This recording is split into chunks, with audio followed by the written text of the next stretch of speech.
The rain fell steadily over Nova Haven Colony, its gentle patter mixing with the hum of distant machinery. Thomas Reed adjusted his coat against the evening chill, quickening his pace as he made his way home from the engineering complex. The outer colony streets were mostly empty at this hour, save for the occasional maintenance drone buzzing overhead. Something caught his eye, a flash of silvery movement in an alley between two prefab buildings. Thomas paused, squinting through the rain. There, huddled against a wall, was a figure that made his breath catch. Her skin had an opalescent sheen, almost translucent, with delicate patterns that seemed to pulse with an inner light. She was clearly not human. The alien woman looked up at him with eyes that held the deep purple of distant nebulae. She was injured, that much was clear from the way she cradled her arm and the dark fluid that stained her strange, flowing garments. When she saw Thomas, she tried to shrink further into the shadows. "Wait," Thomas called softly, raising his hands to show he meant no harm. "You're hurt. I can help." She studied him with those remarkable eyes, and Thomas could see the calculation behind them, weighing the risk of trusting a stranger against whatever had driven her to hide in this alley. Finally, she spoke, her voice carrying an ethereal quality that seemed to echo in his mind as much as his ears. "They will come for me," she whispered. "They always come." Thomas glanced around the empty street, then back at her. "Let me at least get you somewhere safe and dry. My workshop is just a few blocks away." After a long moment, she nodded. Thomas helped her to her feet, supporting her weight as they made their way through the rain. He could feel the unusual warmth of her body through his coat, and noticed how she seemed to move with an otherworldly grace despite her injury. His workshop was a converted storage unit at the edge of the industrial district, not much to look at, but it was home. Inside, surrounded by half-finished projects and humming machinery, Thomas helped her to his worn couch. Under the bright lights, he could see her more clearly. Her features were striking, elegant and alien, yet holding an expression of pain that was all too human. "I'm Thomas," he said, gathering medical supplies from his emergency kit. "Do you have a name I can pronounce?" She hesitated before answering. "Celera," she said, the name flowing like music. "I was a scholar of the Luminari." Thomas began cleaning her wound, a nasty gash that seemed to have been caused by some kind of energy weapon. "I've never heard of the Luminari," he admitted. "Few have, now," Celera replied, her voice tinged with sadness. "We are, keepers of knowledge. Until the Vorkath came." She winced as Thomas applied a healing compound to her injury. "The Vorkath? They destroy what they cannot control. My people, we refuse to give them our secrets. So they began hunting us. World by world, archive by archive." Her voice broke slightly. "I may be the last." Thomas sat back, letting that sink in.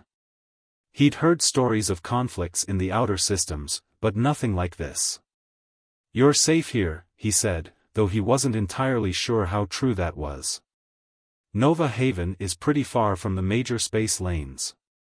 Not many people even know we're out here." Celera's expression softened slightly. "You are kind, Thomas.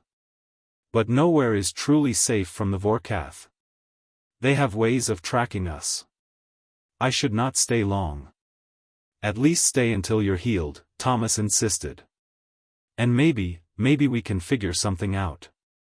The colony has defenses, and there are people here who might be able to help." She looked around his workshop, her eyes lingering on his various projects. "You are an engineer?" Thomas nodded. "Mostly repairs and modifications these days. Nothing too exciting." "Perhaps," Celera said, a hint of mystery in her voice, "that is exactly what I need." She reached into a hidden pocket in her garments and withdrew a small crystal that pulsed with an inner light. "I carry something the Vorkath want desperately. Something that could change everything. But I need help to use it." Thomas stared at the crystal, watching how it seemed to respond to Solara's touch. He knew that by helping her, he was potentially putting himself and maybe the whole colony at risk. But looking at her, wounded, alone, yet still carrying herself with dignity and purpose, he knew he couldn't turn her away.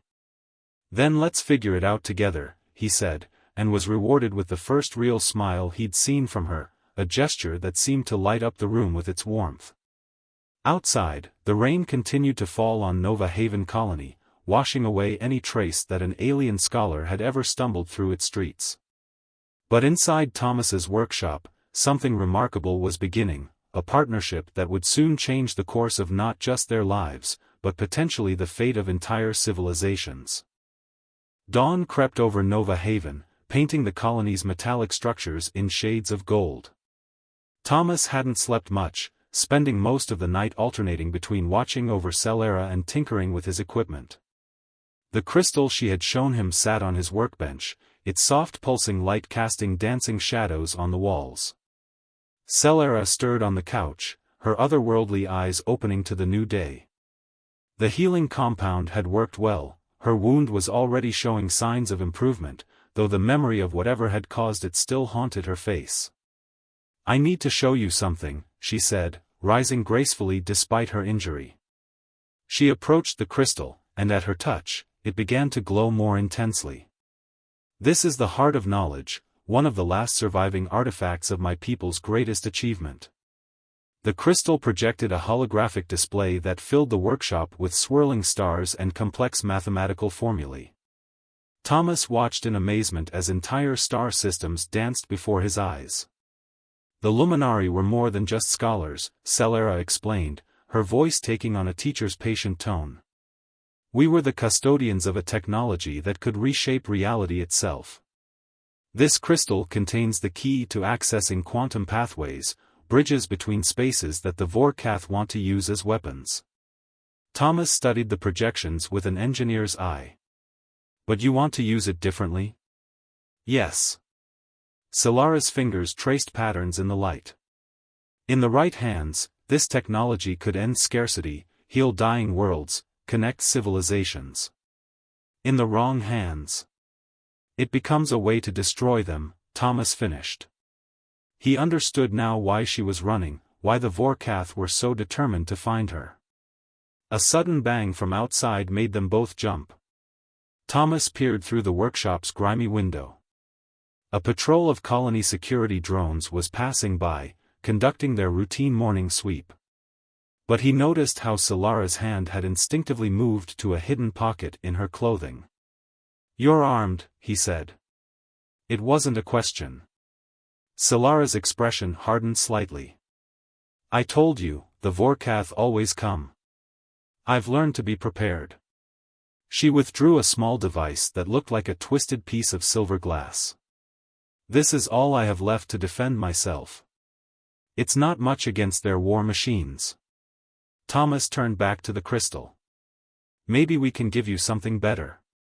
He pulled up the schematics for Nova Haven's defense systems on his computer. "The colony has automated defenses, but they're old and not very sophisticated. If we could integrate some of your technology." "No," Solera cut him off. "I won't put your people at risk. The Vorkath would detect any large-scale use of Luminari technology.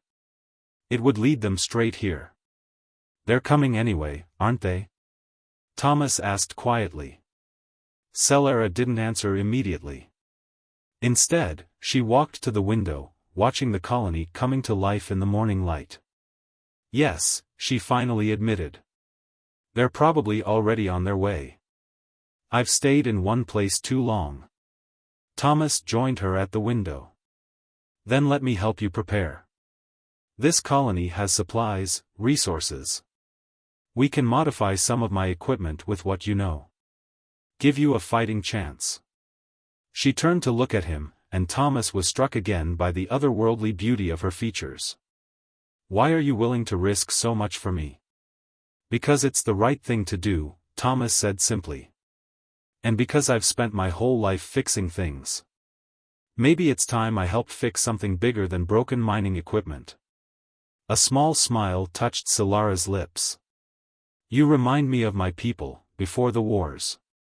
We believed in helping others, in using our knowledge to lift up rather than destroy. Her expression grew serious. But Thomas, if you help me, you need to understand what you're risking. The Vorkath don't show mercy to those who assist their enemies. I understand, he replied, though in truth, he wasn't sure he fully did. The scope of what he was getting involved in was far beyond anything he'd imagined when he found her in that alley. They spent the rest of the morning working together, combining Thomas's practical engineering knowledge with Solara's advanced understanding of luminary technology. She taught him about energy matrices and quantum harmonics while he showed her how to adapt her theories to work with the colony's more primitive systems. As they worked, Thomas noticed how Solara would occasionally stop and close her eyes, as if listening for something distant. Each time, her hand would drift to her weapon, and her expression would grow tense. She was waiting for something, the inevitable arrival of those who hunted her. By midday, they had modified several of Thomas's tools into devices that Solara assured him would be useful in the coming conflict. But as they worked, Thomas couldn't shake the feeling that they were running out of time. The crystal's pulsing had grown more frequent, and Solara's moments of tension were coming closer together. They're getting closer, she finally said, confirming his fears. We have perhaps a day, maybe less, before they reach this system. Thomas looked around his workshop, at the life he'd built here, the quiet existence he'd carved out for himself. In less than 24 hours, all of that would change. But looking at Solara, seeing the weight she carried and the hope she represented, he knew he wouldn't have it any other way. Then we'd better make every hour count, he said, picking up another piece of equipment. Show me again how those energy matrices work. The warning came just before midnight. Thomas was calibrating one of their modified defense units when every screen in his workshop began flashing red. Solara rushed to the window, her luminescent skin pulsing with anxiety. They're here, she whispered, her voice tight with fear. Through the dark sky above Nova Haven, 3 massive ships descended like predatory birds, their hulls gleaming with an oily black sheen that seemed to absorb light rather than reflect it. Vorkath hunter ships. Thomas quickly began activating their defensive measures. Over the past day, they had converted his workshop into a makeshift fortress, with jerry-rigged shields and weapon systems that combined colony tech with luminary principles. How many troops do they usually deploy? Too many, Solara replied, retrieving her crystalline weapon. They'll send seekers first, autonomous hunting machines. Then the warriors themselves. Her hand trembled slightly as she checked the weapon's charge. Thomas, you can still leave. Take shelter in the colony bunkers. This isn't your fight. He didn't even pause in his preparations. It became my fight when I found you in that alley. The first perimeter alarm blared, something was moving through the industrial district. Besides, I didn't spend all day modifying these systems just to run away. A high-pitched whine filled the air, growing louder by the second. Through the workshop windows, they could see mechanical shapes moving through the darkness, sleek, deadly machines that prowled the streets like metal wolves. The seekers had arrived. Remember the plan, Thomas said, moving to his control station. We let them get close, then dash. The workshop's reinforced door exploded inward in a shower of sparks and twisted metal. A seeker unit stood in the doorway, its multiple red sensors scanning the room. It was larger than Thomas had expected, standing nearly as tall as a human, its black armor covered in shifting patterns that reminded him of oil on water. Before it could fully enter, Solara fired her weapon. A burst of crystalline energy struck the seeker, causing its surface to crack and shatter like glass. But more were already approaching, their mechanical howls echoing through the streets. Thomas activated their first line of defense. Modified mining lasers burst to life, their beams supercharged by luminary crystals. The weapons carved through several seekers, but the machines adapted quickly, their armor shifting to deflect the energy. They're learning, Celera called out, dispatching another seeker with her weapon. The Vorkath build their machines to evolve during combat. She ducked as a return blast from one of the seekers nearly took her head off. We need to move. Thomas grabbed the Heart of Knowledge crystal and their emergency pack. They had prepared an escape route, a maintenance tunnel that led to the colony's underground transport system. But as they reached the hidden entrance, a new sound cut through the chaos of battle. Heavy footsteps approached the workshop. Through the broken doorway stepped a figure that made Thomas's blood run cold. It stood nearly 8 feet tall, encased in armor that seemed to shift and flow like liquid metal. Its helmet was a smooth, featureless oval, but somehow Thomas could feel its malevolent attention focusing on them. Vorkath Elite, Celera breathed, genuine fear in her voice. Thomas, run. The warrior raised its arm, and reality itself seemed to twist around it. A bolt of dark energy erupted from its weapon, warping the space it passed through.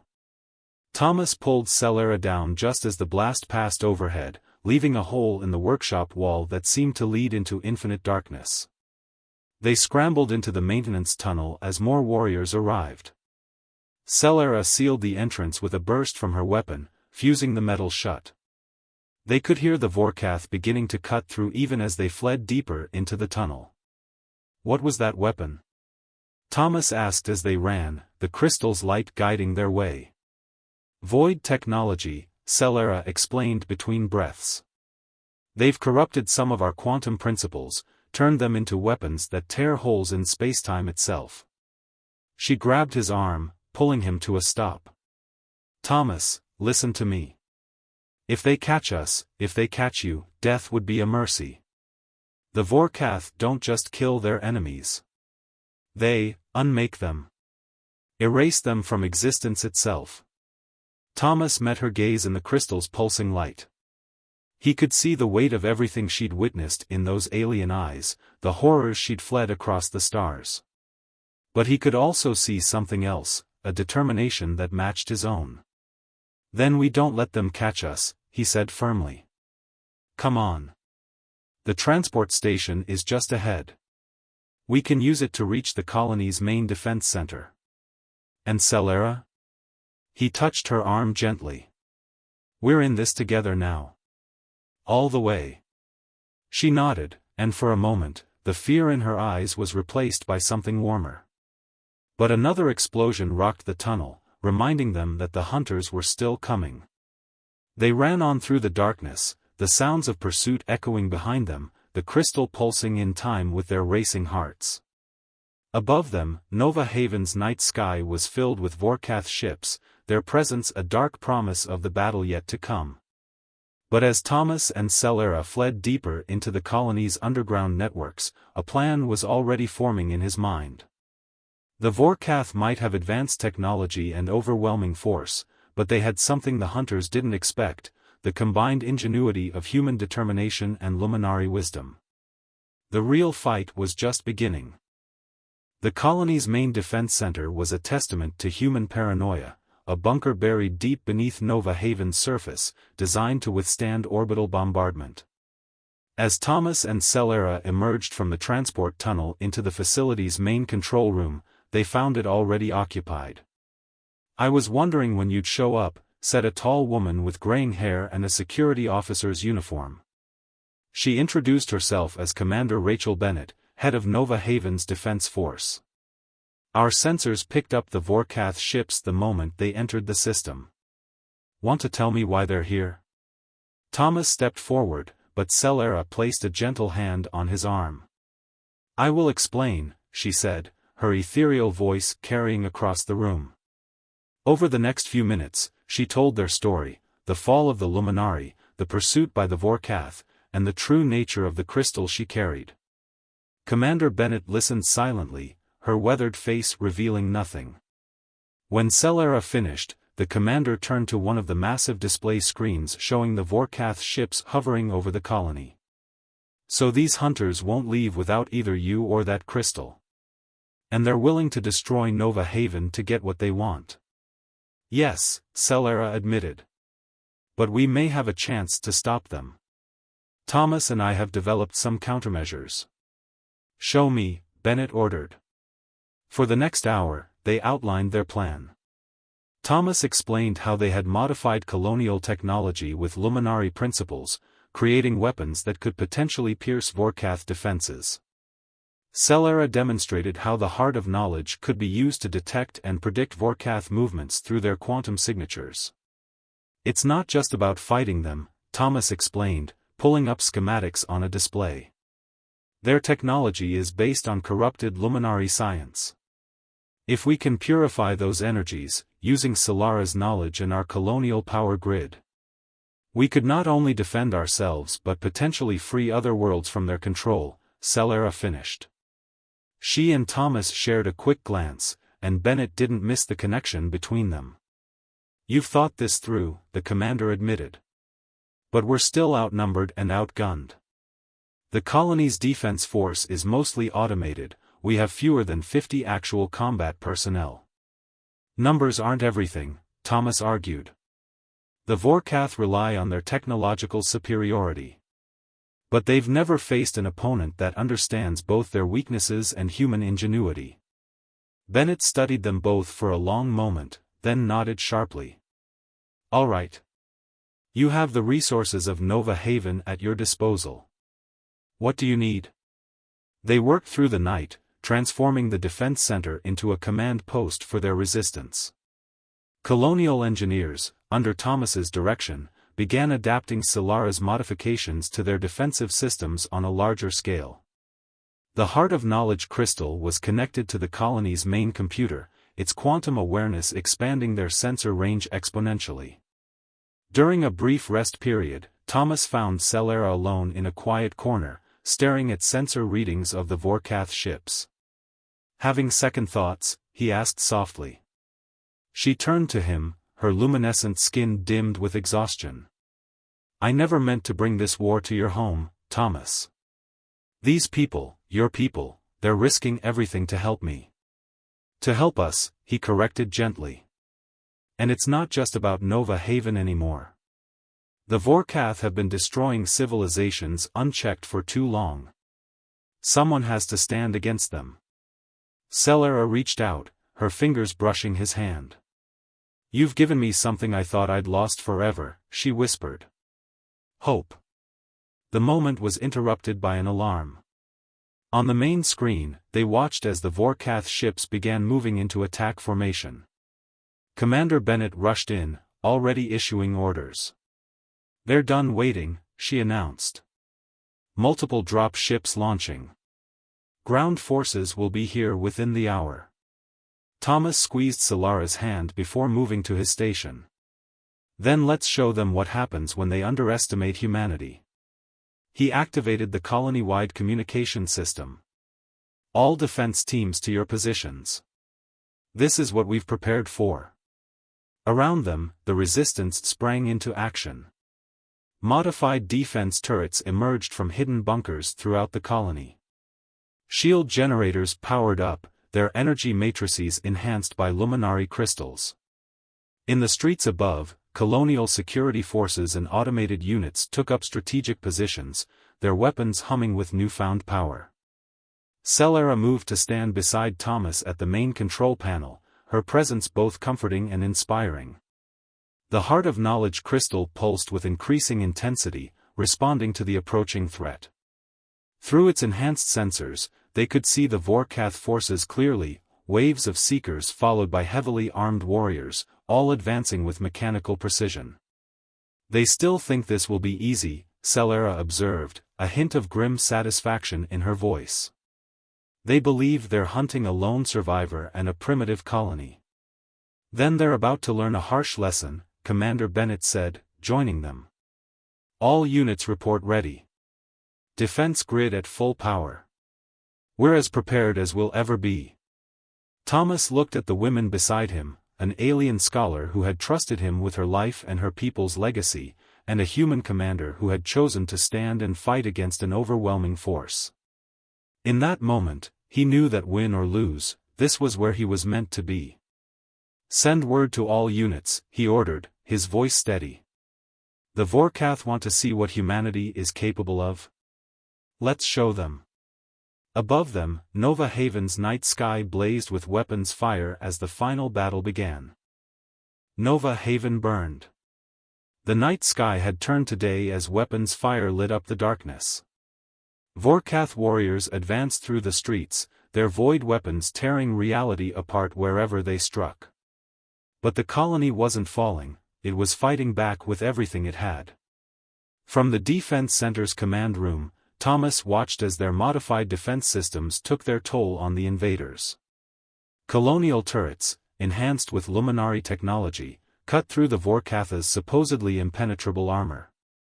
Shield generators protected crucial areas with quantum-reinforced barriers that even void weapons couldn't easily penetrate. Multiple breaches in Sectors 7 and 9, Commander Bennett reported, her voice tense but controlled. Security teams are holding them back, but we're losing ground. Celera stood at the main control panel, her hands dancing over the crystal interfaces they'd created. The heart of knowledge pulsed with intense light, fighting against the darkness the Vorkath brought with them. Their quantum signatures are changing, she announced. They're adapting to our defenses faster than we anticipated. Thomas knew what that meant. The Vorkath weren't just fighting, they were learning, evolving their tactics and technology with each passing moment. If they didn't end this soon, the hunters would eventually overcome their countermeasures. We need to strike at their source, he said, studying the tactical displays. Those ships in orbit, they're not just transports, are they? Celera shook her head. They're nexus points. The Vorkath use them to channel void energy, to power their more devastating weapons. She hesitated. But they're heavily defended. Even with our modified weapons, we couldn't get close enough to. She stopped suddenly, her eyes widening as she looked at the heart of knowledge. Thomas recognized that expression. She had an idea, but one she was afraid to voice. What is it? He asked softly. The crystal, she said. It's not just a repository of knowledge. It's a key to the quantum pathways themselves. If we could get it close enough to their ships, we could use it to reverse their void technology, turn their own power against them. That's suicide, Commander Bennett cut in. Their orbital defenses would tear apart any ship we sent up there. Not if we don't use a ship, Thomas said slowly, an idea forming. The colony's mining operations, we have mass drivers. Equipment launchers designed to put cargo into orbit. Celera caught on immediately. We could modify one, use it to launch the crystal directly at their lead ship. But... She met Thomas's eyes. The crystal needs a conscious mind to guide it, to activate its full potential. Someone would have to go with it. The command room fell silent as the implications sank in. Outside, the battle raged on, but in that moment, time seemed to stand still. I'll do it, Celera said finally. It's my responsibility. My people's legacy. No. Thomas stepped forward, taking her hand. We do this together. I can handle the technical modifications, and you know how to channel the crystal's power. Neither of us could do it alone. Commander Bennett studied them both. And what happens if you succeed? What happens to you? If it works, Celera explained, the quantum backlash should destroy the Vorkath ships and any void technology in the area. As for us... She squeezed Thomas's hand. The crystal might protect us. Or it might not. Bennett nodded grimly. I'll give you whatever you need. Just make it count. They worked frantically over the next hour, modifying a mining mass driver while the defense forces held the line. Thomas's engineering skills combined with Celera's quantum knowledge created something unique, a launch system that could pierce the Vorkath's orbital defenses. As they made the final preparations, Thomas and Celera found themselves alone for a moment beside the modified launcher. The heart of knowledge pulsed between them, its light reflecting in both their eyes. When I found you in that alley, Thomas said softly, I never imagined it would lead to this. Celera smiled, her luminescent skin glowing with an inner light that seemed brighter than before. In all my years running from the Vorkath, I never thought I would find someone willing to stand with me. To risk everything for a cause that wasn't their own. It became my cause the moment I met you, Thomas replied. They looked at each other, and in that moment, all the unspoken feelings between them passed in a single glance. The moment was broken by a massive explosion that rocked the colony. The Vorkath were making their final push. "It's time," Commander Bennett called out. "They're bringing in their heavy weapons. It's now or never." Thomas and Celera took their positions in the modified launch capsule, the heart of knowledge secured between them. As the launch countdown began, they could hear the sounds of battle growing closer. "Whatever happens," Celera said, taking Thomas's hand, "thank you for showing me that there's still hope in the universe." "Whatever happens," Thomas replied, "we face it together." The launch sequence reached 0. With a thunderous roar, the mass driver activated, hurling them toward the stars. They rose through Nova Haven's atmosphere, past the layers of Vorkath defenses, their modified shielding barely holding against the onslaught. As they approached the lead ship, Thomas and Celera joined their hands over the heart of knowledge. The crystal's light grew until it was blinding, filling their small capsule with pure energy. They could feel the quantum pathways opening around them, reality itself bending to their combined will. The Vorkath ships loomed before them, their dark hulls seeming to devour the starlight. But now they faced something they had never encountered before, the united strength of human determination and luminary wisdom, focused into a single purpose. The heart of knowledge erupted with power, and the universe itself seemed to hold its breath. In the end, it wasn't an explosion that destroyed the Vorkath ships. It was light, pure, cleansing light that spread from the crystal in waves of quantum energy. Where it touched the void technology, the corruption burned away. The hunters' weapons failed, their armor crumbled, and their ships began to break apart. From the surface of Nova Haven, the colonists watched in awe as the night sky filled with light, as if a new sun had been born among the stars. When it faded, the Vorkath ships were gone, reduced to harmless particles scattered across space. Hours later, search teams found a single capsule, drifting in orbit. Inside, they discovered Thomas and Celera, unconscious but alive, their hands still clasped together over the now dormant crystal. They had done what neither humanity nor the Luminari could do alone, they had ended the Vorkath threat forever. As they recovered in the colony's medical center, Thomas and Celera knew their story wasn't over. There were other worlds to free, other civilizations to protect.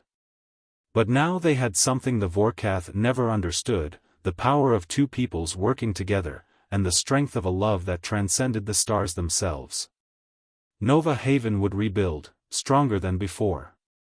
And in the years to come, people would tell the story of how an engineer's compassion and an alien scholar's trust changed the course of history. But most of all, they would remember that when darkness threatened to consume everything, hope could be found in the most unexpected places, even in a chance encounter on a rainy night in an outer colony.